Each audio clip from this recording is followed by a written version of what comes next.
Vamos então aqui à última apresentação sobre as formas como deve ser a articulação das palavras, a fluência e a modulação, que é o volume e o ritmo.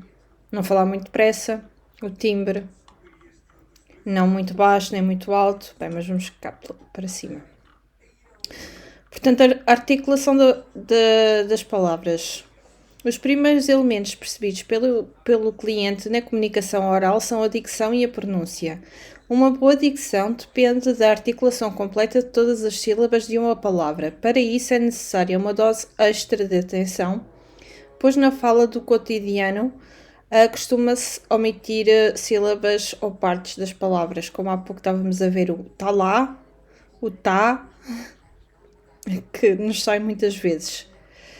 Então temos que nos preocupar em articular bem as palavras, o falar com calma e pausadamente, não fale demasiado baixo, exprima-se com clareza e autoconfiança. A autoconfiança também se nota muito na voz. E fale diretamente para o escutador. Às vezes sabemos sempre que há problemas dos escutadores não serem muito eficazes, mas pronto, isso não são problemas vossos. Falar naturalmente. Nunca utilize uma voz dissimulada. Dá uma má imagem negativa da instituição. Ou, por exemplo, pôr-se a falar assim ou assim, tipo, a imitar alguém.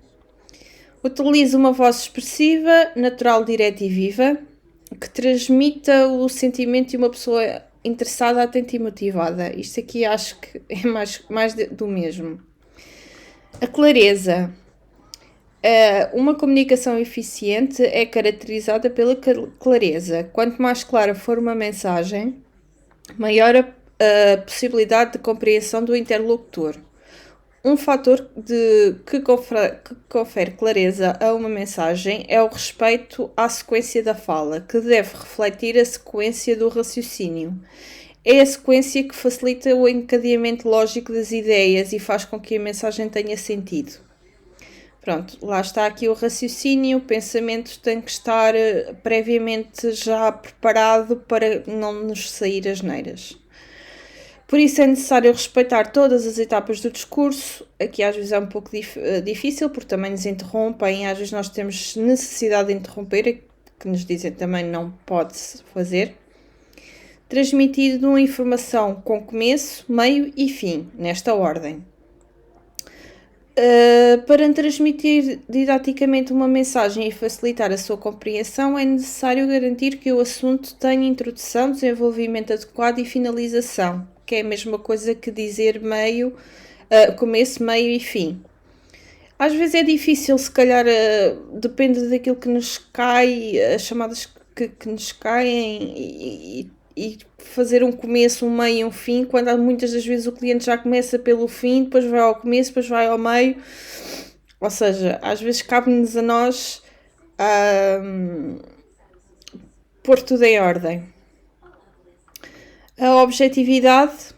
Uma comunicação eficiente deve ser direta, sem rodeios e garantir que seja transmitida a informação principal. Deve-se ir direto ao ponto desejado, evitando afastar-se da ideia central ou incluir detalhes. Para isso, selecione as informações essenciais, estrutura a mensagem, destacando os aspectos relevantes.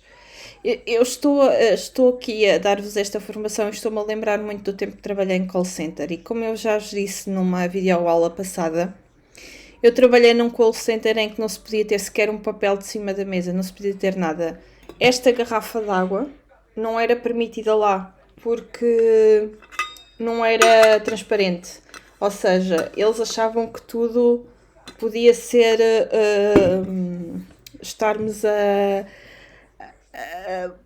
como é que eu ia dizer? A levar informação pessoal dos clientes para fora. Mas depois tínhamos acesso ao nosso e-mail privado e a outras páginas. Portanto, era fácil fazer copy e paste para o meu e-mail privado e ficava com as informações todas na mesma. Mas enfim. Isto para dizer o quê? Eu, por exemplo, gosto muito de anotar coisas para não me esquecer e coisas que o cliente está a dizer lá supostamente tinha que se pôr no computador, e muitas vezes, pelo menos para mim, a versão papel, o rascunho, faz-me muita falta. E é engraçado que aqui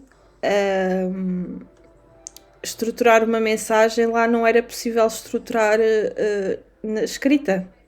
Tinha que ser logo no raciocínio. Contudo, não se deve omitir ou abreviar nada que modifique o conteúdo ou prejudique o sentido. É preciso ser objetivo, direto, mas não apressado ou incompleto. Para que a conversa seja ouvida claramente, deve ter-se cuidado com a escolha das palavras, devem-se utilizar palavras simples e frases fáceis de compreender, evitar-se o calão, expressões locais, corrigir os sotaques regionais, soletrar as palavras em caso de dúvida, utilizando o alfabeto fonético internacional, e como já vimos mais atrás, quando é para soletrar, utilizar capitais ou cidades, falar com exatidão. Aqui o volume. O volume, pronto, é nem muito alto nem muito baixo, mas no volume também podemos acusar irritação ou transmitir agressividade. Um volume muito baixo faz com que a pessoa do lado de lá esteja a fazer um esforço maior para ouvir e não para compreender a mensagem. Devem-se evitar os extremos, mas eu acho que isto é do bom senso de cada um, mesmo no dia a dia. O ritmo não deve ser muito acelerado nem muito pausado. Deve-se fazer as pausas quando tem que se fazer e a velocidade deve ser uniforme, nem muito lenta nem muito rápida. Pronto, aqui acho que também vai do bom senso de cada um. O timbre muitas das vezes é imperceptível. Nós não temos muita culpa do timbre que temos na voz, mas pronto, pode comprometer o processo de comunicação. A sonoridade da fala e encontrar um timbre adequado de voz e atividade profissional. Pronto. Mudarmos o nosso timbre é um pouco mais complicado. Ou seja, nem pode ser nem muito agudo nem muito grave, e utilizar as inflexões, que são as variações do timbre adequados a cada momento da fala. A colocação da voz, outra vez, é ao mesmo tempo, a mesma coisa, não falar muito depressa, não falar de maneira monótona, descontrair enquanto estamos a falar, exercitar algumas expressões para ver a diferença no tom. Em frente ao espelho, ponham-se a falar, que é aquilo que dizem, que é para ver como é que sai. A voz monocórdica provoca cansaço e desinteresse no cliente. Temos que ter a voz de acordo, ou seja, o timbre, o volume da voz de acordo com a importância da mensagem. Isto aqui eu não concordo muito.